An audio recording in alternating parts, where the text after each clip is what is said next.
Well, good morning from Iron Knob. We got here yesterday afternoon and it was extremely windy. We'd set off from Quorn in the morning of yesterday and it was pretty windy then, and as we progressed here to Iron Knob, it just got windier and windier, and then once we'd actually set up here, it was really windy, so we didn't film anything yesterday and we're about to leave actually here, but we'll have a look round. Iron Knob has a population of about 100 people.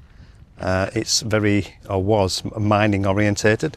It was mined for about 100 years, big pit behind me, and up until 1998. The town almost became a ghost town.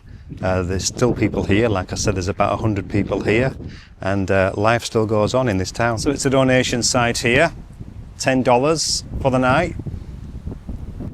They are the old dunnies. There's some new ones in the background.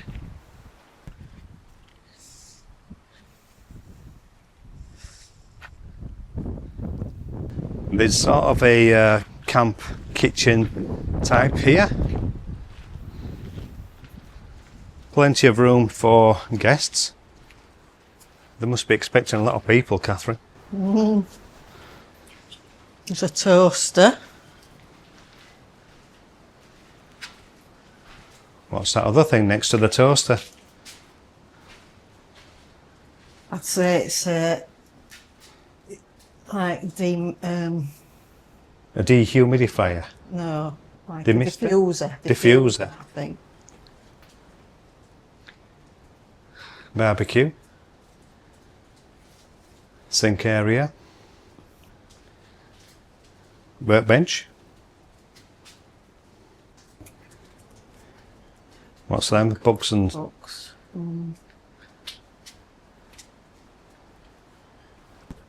So maybe the barbecue works. It looks like it's plumbed to gas. Well, if you'd expect it to work, you're paying $10 a night.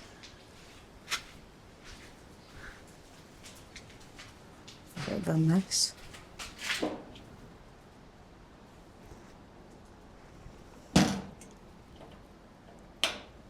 What's your verdict?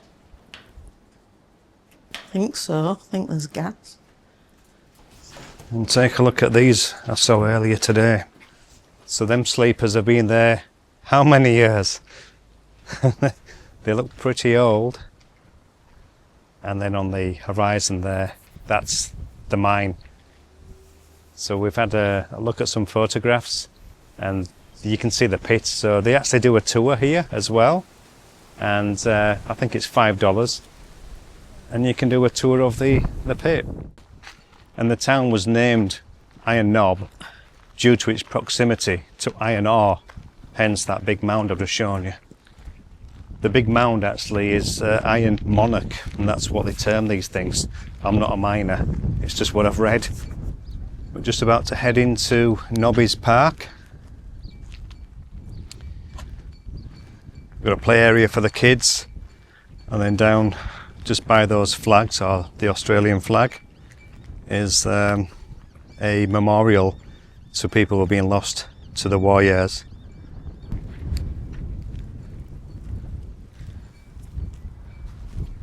Are we going to see you strut your stuff, Catherine? No. Not with Bronte in tow. Oh, Bronte's the reason you can't do it. That's fair enough. Bronte wants to go though. No. And between the bushes in the background, if you can make out the sort of a communications tower, you can hopefully see the redness of the dirt there, which is a telltale sign for iron.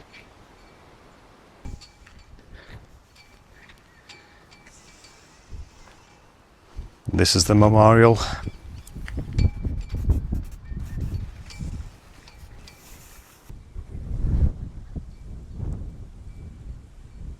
And the post office.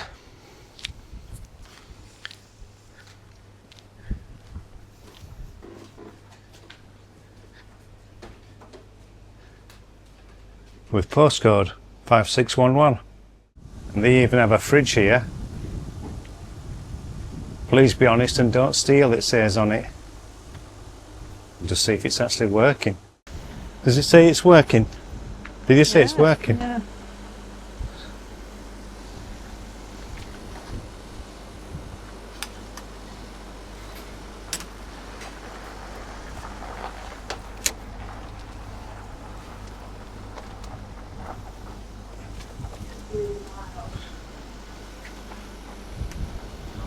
So the fridge doesn't work. It's just for the newspapers. It's what? Newspapers? Yeah, just for the newspapers. Oh. And that's us in the security pen. It's just fenced off a little bit, that's all.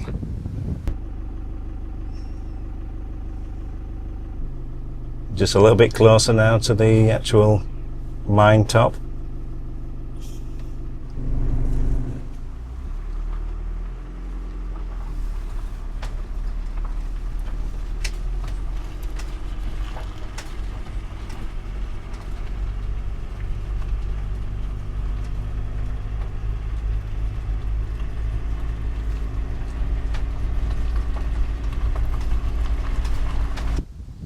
It also has its own bowls club, and I think the actual bowl green is just over this crest here. It looks like it's seen better days. It is getting watered in the background, but you can barely see the difference between the ground from this side to me to that marker, which is then a depression into the actual lawn bowl. But yeah, needs a bit of work. Now that is an old property. Is it tin? It looks like corrugated tin. Yeah.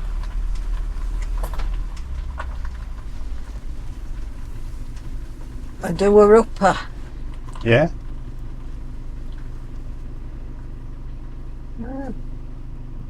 It's got potential. Yep. Expansive garden. Yep. Not bad.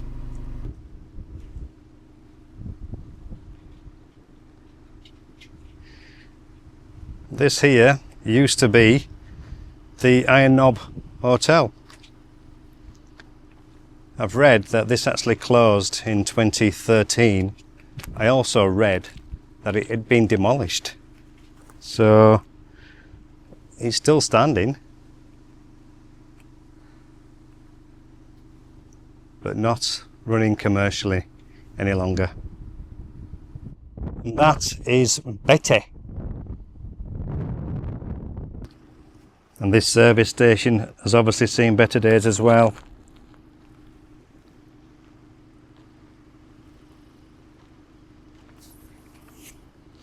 I suppose once it stopped being a mining town, a lot of people left. And with that, businesses suffer. And if you can't attract tourists, then a town begins to die, sadly.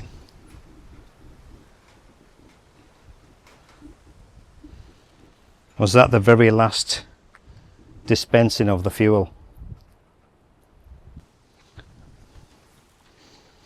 Now, I'm not going to go inside there, especially if hopefully there's no asbestos. But you can see the inner bones of it.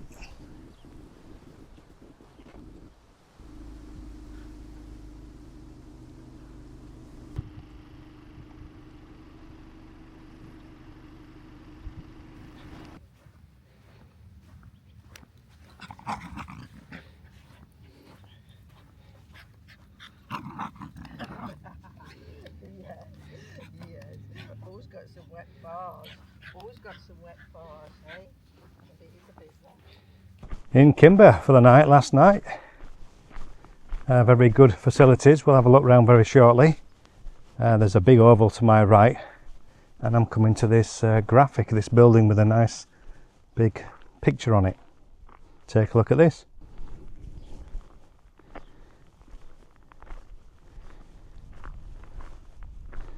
sort of depicting the pioneer days along with farming, sheep shearing.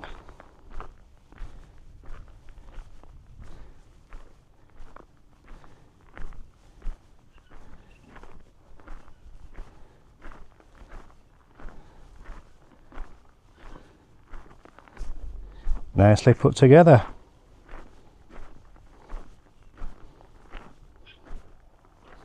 So there's a footy oval over there where you can see all that grass. So Bronte has had 2 good run outs on that last night and this morning. And we set ourselves up here last night. It's pretty flat, and it was pretty busy last night as well here. So we managed to get in, and it was only like mid-afternoon really, I think, once we got here. It wasn't that late. In fact, I think it was about 12:30. So yeah, it gets quite busy here at Kimber. I hope we've got some escapees. We're going to be the last to leave from last night's stayovers. 1 or 2 have actually come in this morning. I think it's about 10:30 now. It's knocking on a little bit, but we've not got far to go this morning. We're going to travel another roughly 100 kilometres, roughly an hour and a quarter, an hour and a half, and then we'll be set for the day. And it's a donation site, and it's really well worth it. There's water, no power, but you have facilities like this. What a great camp kitchen this is.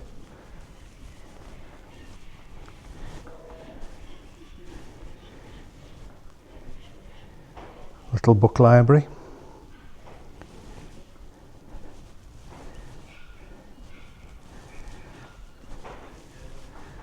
Waste bins inside. Look at all this here. Stainless steel tops.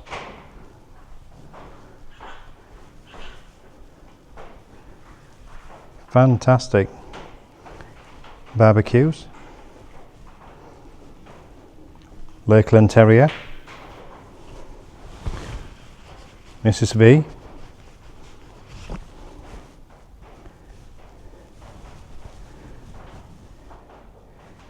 Ample seating area for dining, and a duplicate of everything you've just seen on this side. And then next door is the men's shed. Just have a peek in here.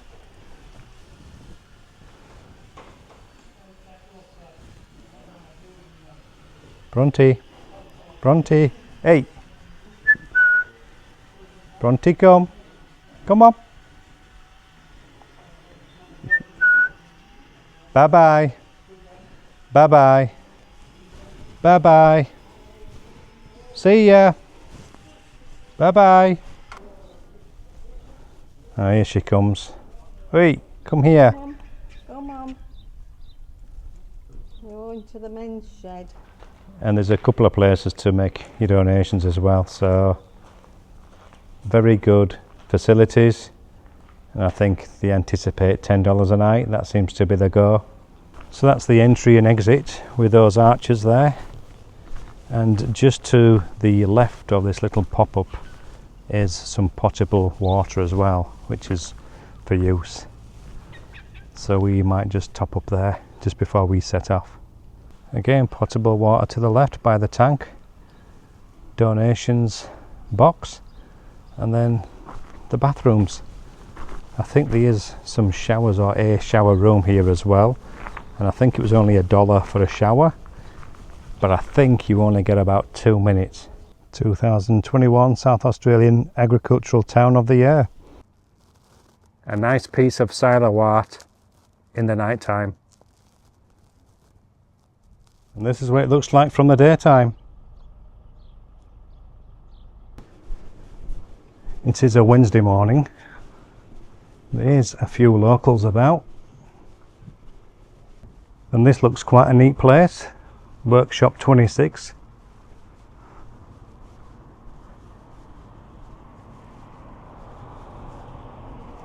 I think they have some artworks to show.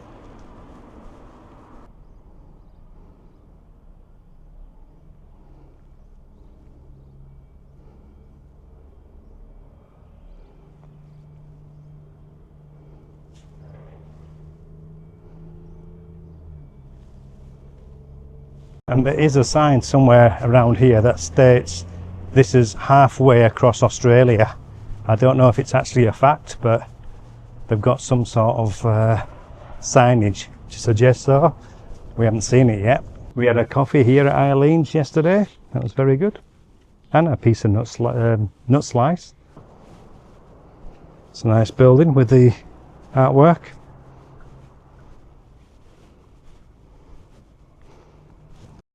I'm on the other side of that roundabout now, where we first started out. Moho in the background.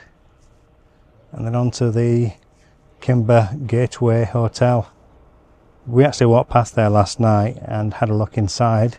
It looks really quite nice inside. I think they've had maybe a bit of a revamp, but it looked really nice. And this is a nice little square.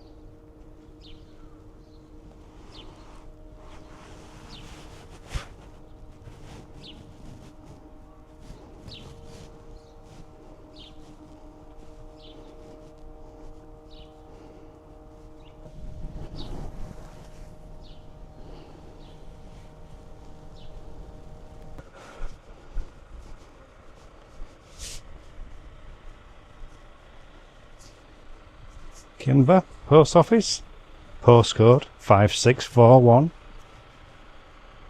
Local butchers. I think I can see a closed sign. Oh, it's closed and he's back in 10 minutes. That is not the official halfway across Australia sign. He just says so, but just thought I'd take a look at these self-contained units. Look quite nice.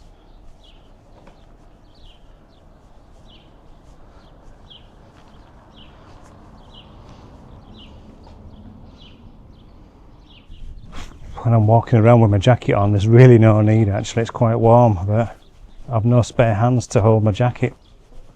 And I have it on good authority that the other half is in here. Apparently not. I think she's headed back to the motorhome, getting a bit worried actually. She's got the keys. Well, we'll bid Kimber farewell. Back on the road. Found the halfway across Australia sign. Thing is, it's right next to that big bugger.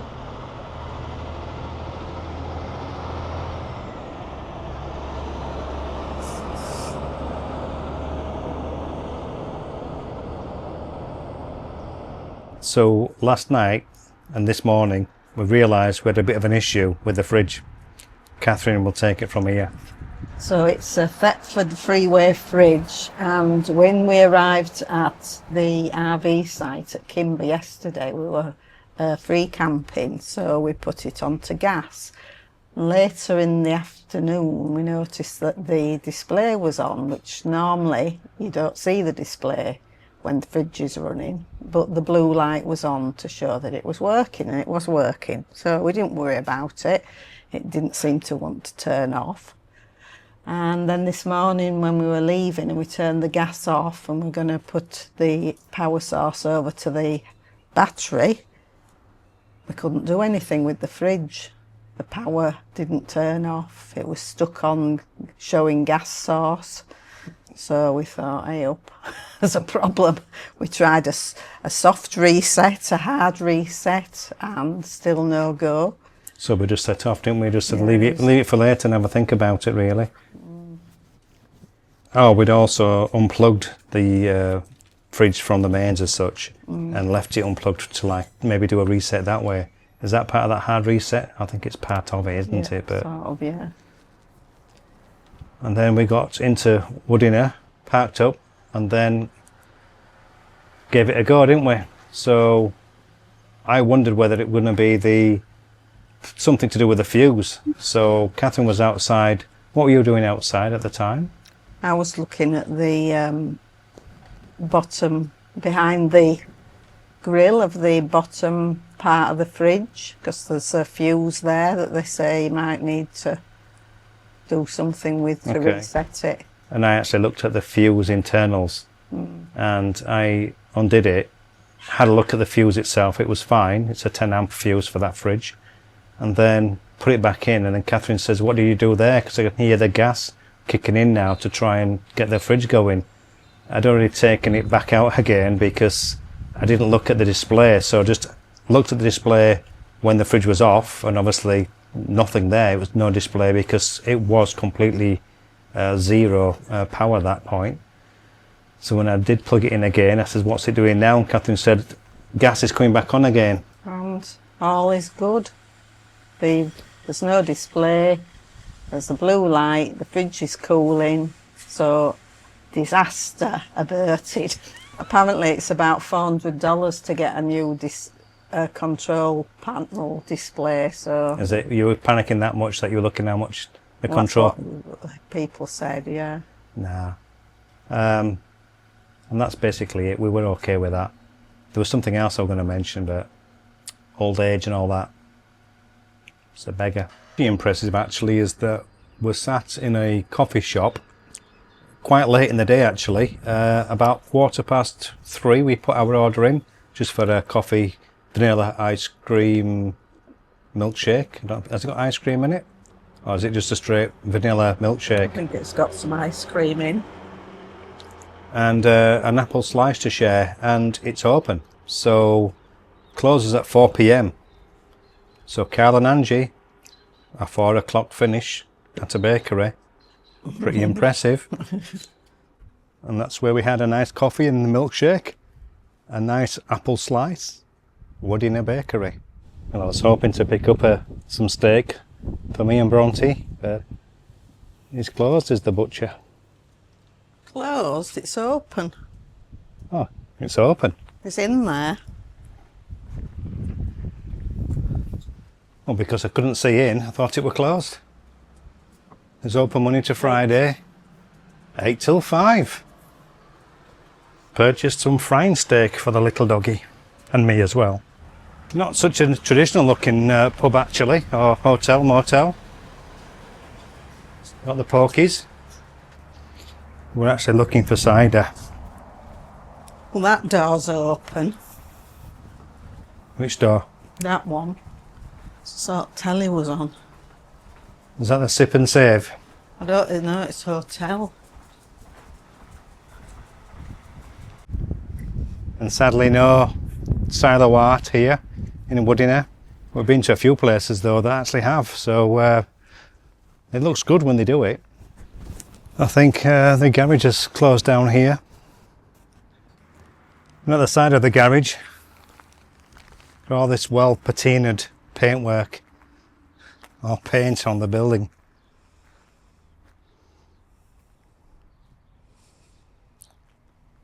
It's been there years.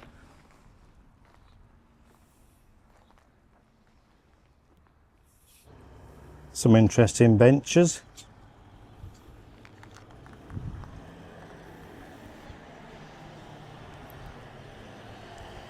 Bit different.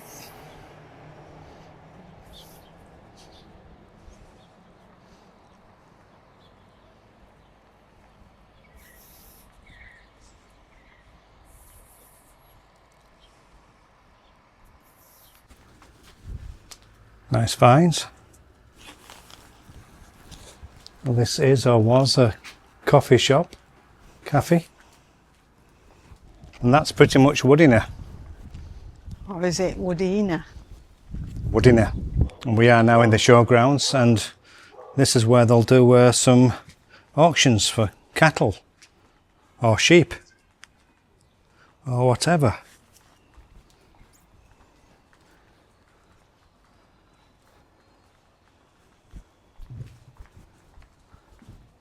I assume that's something to do with the dude doing the auctions. Maybe sits up there so he can see what's going on, and then a bit of a seating arrangement there and there outside.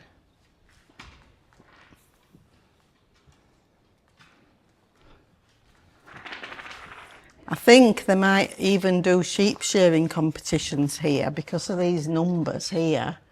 I think each one's for a shearer for their equipment, And you usually do shear on a board like this. There's bits of wool. There's a sheep here now already. Quick, shear it.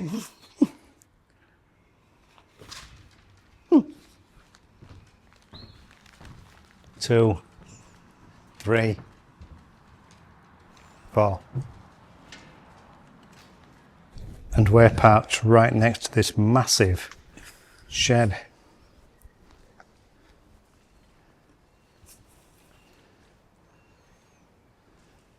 Catherine mentioned earlier as well, she said, I've seen some stuff people have left behind.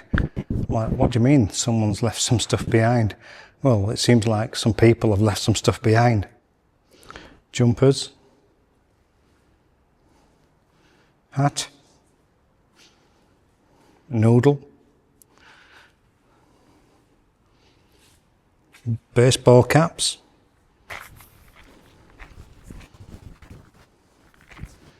And some stubby holders. So if you want some goods, get in quick. Another hat. I'm in another shed now, but this is more of a communal, so you can sit down, but that's about it. There's no camp kitchen to say or speak of, is there? No. And back to us. Picked myself up a hat. What do you reckon? All right, it's okay. Well, I've taken a look around this monument to see what it signifies, see if there's any information on it, and I don't see anything. And I guess it's a shepherd with wheat.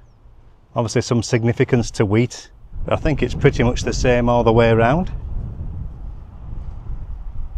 So if anybody knows what this actually represents, please let me know in the comments.